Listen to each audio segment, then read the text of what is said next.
What is the point of a therapist? Therapists have to be the neutral party. Therapists are communication referees. You had your shot. You took a couple punches. Now it's her time. her turn to talk about it and see how this goes. I appreciate all the resources, all the people that educate themselves, even though there are people who don't go to school for it. Knowing that they're dealing with something mentally in their head, a situation that goes on in the household, either with family, a partner, in a relationship, whatever it is, that they're willing to learn to make a change.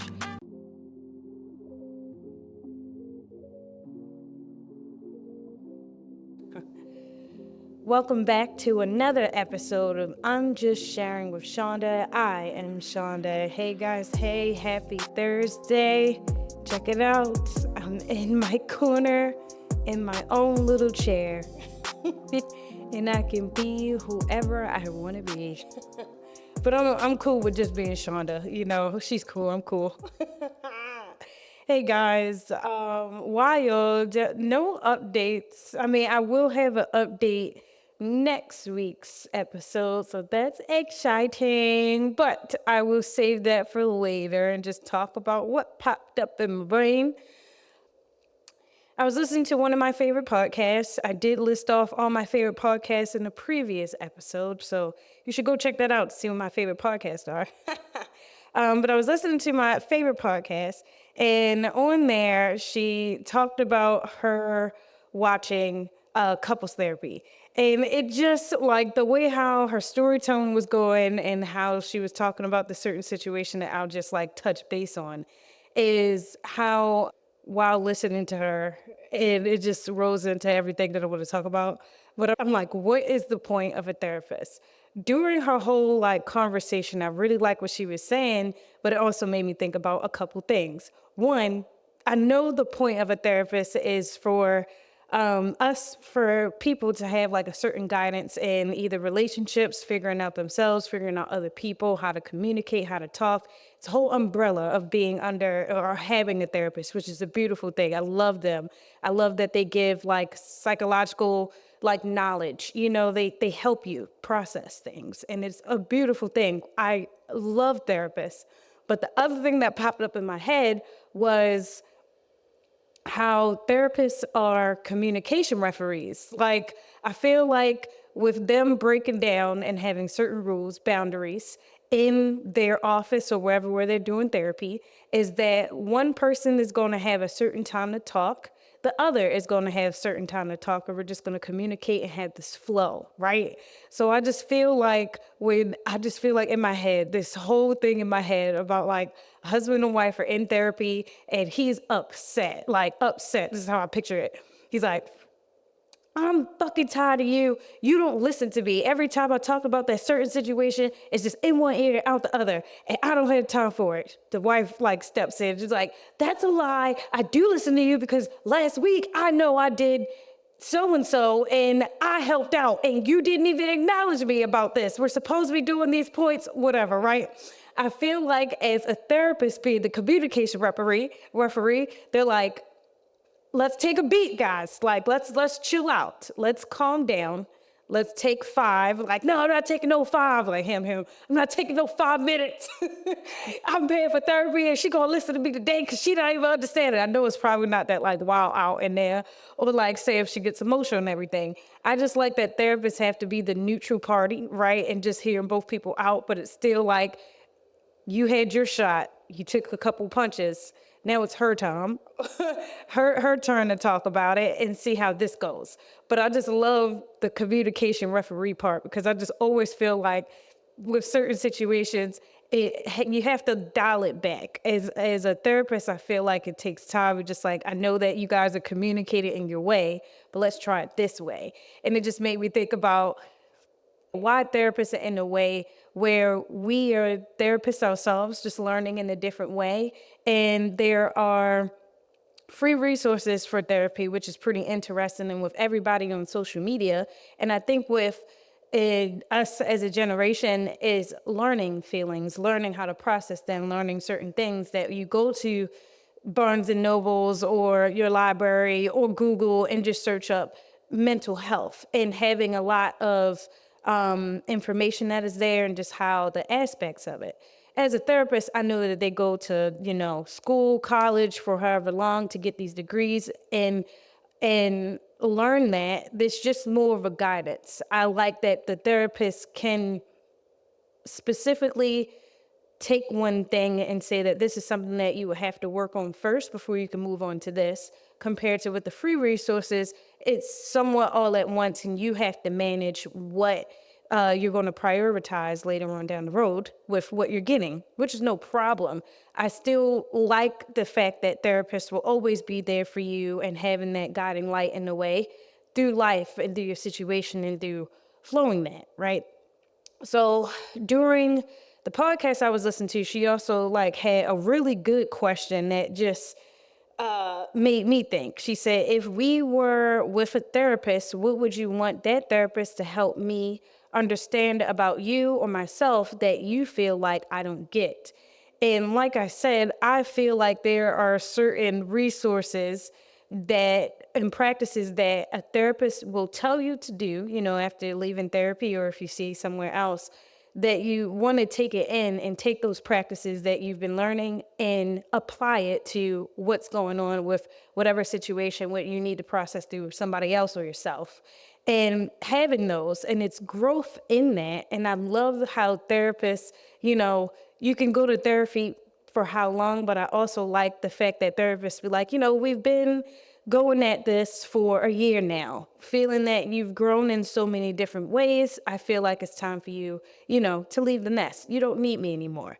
If there's a specific thing that does pop up, I'm always here. And there's other therapists that you could go to depending on situation if you want something different, get a different aspect. My mind was blown that I was like, therapists have therapists? It was just so surprising to me when I learned that. I'm like, yeah, because they do take on a lot, being a communication referee and a therapist. And it just takes a lot. And knowing that they just I can't really tell you much. Some therapists will leave things at work when they come home. I'm home. I don't want to do therapy anymore. But I just picture them like a therapist getting home and going to their husband or partner or whatever. And they're just like, I can't say much, but he got up and started yelling. And I was like, y'all need to chill. She got up and I'm like, y'all, we need to take 5, get out of my office for a little bit. She's like, babe, it was crazy. I just feel like it's just a very crazy thing that as a therapist, you're also this medium. You're the medium of a couple or someone just processing life by themselves. And it's just so interesting to me. I really appreciate therapy.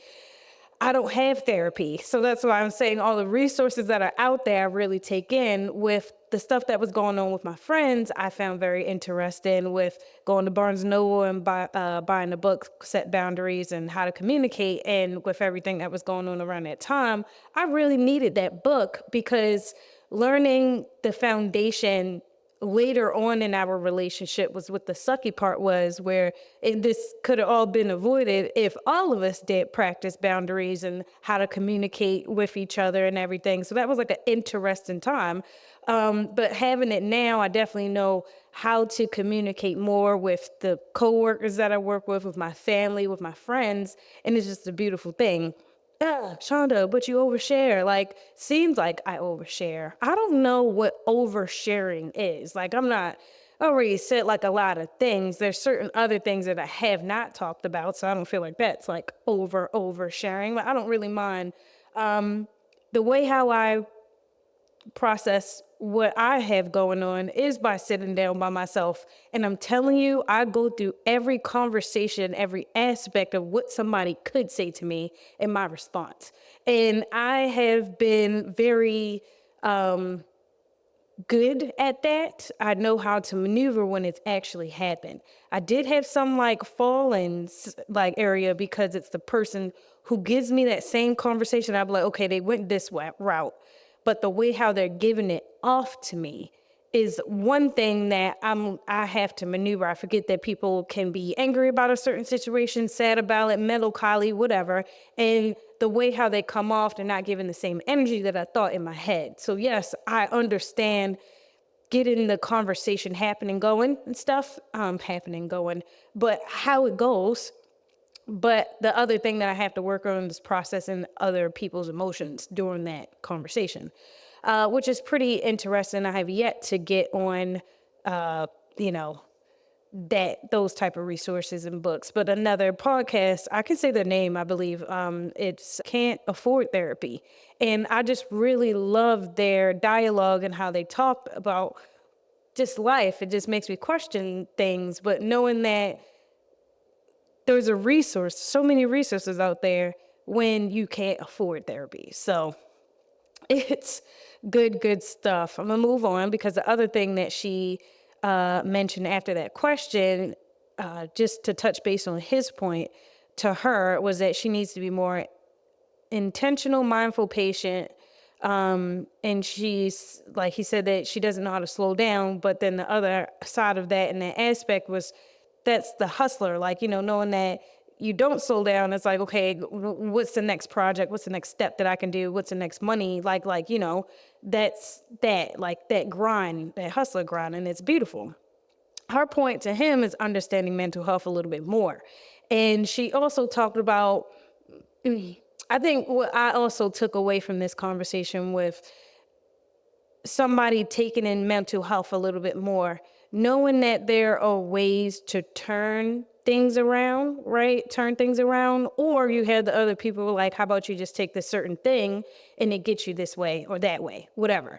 The one thing that people, to me, with turning their brain around, and they were also talking about manifesting, when you start putting things out there positively, writing it down, seeing it in front of you, things start happening, things start flowing. That's what I'm understanding now. Still have yet to write things down, but still, I'm slowly getting to that point. I just feel like with the things that happen, like right now, I just don't feel like all my supportive energy is going to be put in that manifesting part, that it's just so many things and how life goes. It's just, I have yet to do it. I'm a little bit scared of like what could come back. But knowing that there is something that always comes back is a beautiful thing. So with the manifesting part and learning love and all that, I would want somebody to also understand how I'm mentally trying to turn my brain around, getting out scarcity mindset to an abundance mindset, and also being aware that everything is going to be all right, even though things are shitty, stuff like that. And that you start focusing your mind, your body, and your soul on those manifesting things. You start working out more, you start eating healthier, stuff like that. You take time for yourself. I say mind, body, soul. Physically, going out to the gym, going out on runs, getting some type of source of energy, going out there, right? And doing something, not being so stuck in the house or wherever, that you're trying to do something activity-wise to get you there. And then spiritually, I feel the soul part, that you have to feed something, whatever you feel of people who believe in God or people who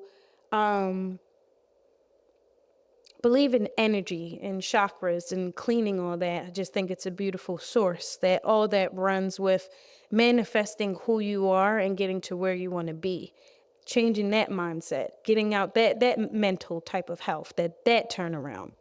And then compared to the people who take things, and I feel like being careful. I can only use an example because I thought about getting into what's called thesis. And I'm pretty sure that you fill out a form on the website, and then they send you what you need. One thing, a pill, one for focus, energy, one's focus, one's energy, one's clarity, mindful. I don't know, but like I think in the aspect of where I am, learning mentally on how to change, it's a lot of struggle for that part when you want to mentally, emotionally, physically get into that mind, body, and soul type of feel. Where I can feel that with the things that are going on, hormones in my body, I have the Nexplanon that's in my arm. I feel like that has a lot to do with the energy that I'm getting, the energy that comes off me that causes procrastination and everything, and knowing that hormones have a lot to do with changing in the female body or male body. However, if you are taking hormones, it's a lot of change that happens, and it's a struggle and mental battle inside and getting through that. So I feel like with mine and knowing that I had this next phenomenon and having the hormones go through my body and processing emotions that I feel like I've been processing for years. I don't know how to like describe it, knowing that I've had this next phenomenon in my arm for since I was young, 18, 19, and having it since. I just feel like that help with thesis can have a lot to do with what I need to focus on the inside. So I know there's like two different things. I am doing the route of getting, the physical, mind, body, soul, and having that all aligned and everything. I just feel like I need the help with thesis to see how that goes. Like what I put in my body just has to come off. I'm doing that with the situation that I'm in. Nutrition and trying to eat is hard right now, but I'm getting there. Don't worry about me. I'm okay. I mean, but that was just another aspect in the conversation that I took away from with what she was saying and how, to me, important that was. Feel like having that extra support would be good. And, I'm slowly learning how to manifest stuff. And like I said before, I just feel like with how everything is going, I'm just not sure if the energy that I'm giving off or something small that's written down is going to come back good or bad. But I know I just got to try it. So, yeah, but always just having a positive mindset, I know is like a huge, huge thing. But that was like the one thing that I did want to say. With what I was listening to on the podcast, and it just made me think. So I appreciate all the resources, all the people that educate themselves, because like I said before too, even though there are people who don't go to school for it, knowing that they're dealing with something mentally in their head, a situation that goes on in the household, either with family, a partner, in a relationship, whatever it is, that they're willing to learn what that is. And I know that there's good and bad information everywhere and how somebody takes that in. And that's why I like therapists, for them being the guidance that they need to. But if you can't afford it, I would hope that somebody, in having common sense, I have to put that out there, is able to differentiate from the good information from the bad information and how you can practice positively in that. And I know that, like I said earlier, it's hard to reciprocate how that person or like, you probably prepare yourself for that conversation, but how that person is coming off, you probably didn't prepare for, that it's hard to do that. So I just feel that in that way, it takes time, but as long as you know that you're doing the work for yourself, I feel like that is all that matters. And if you have somebody that's just not willing to do that work and be on that bandwagon, maybe they need time, but also with therapists and yourself, knowing that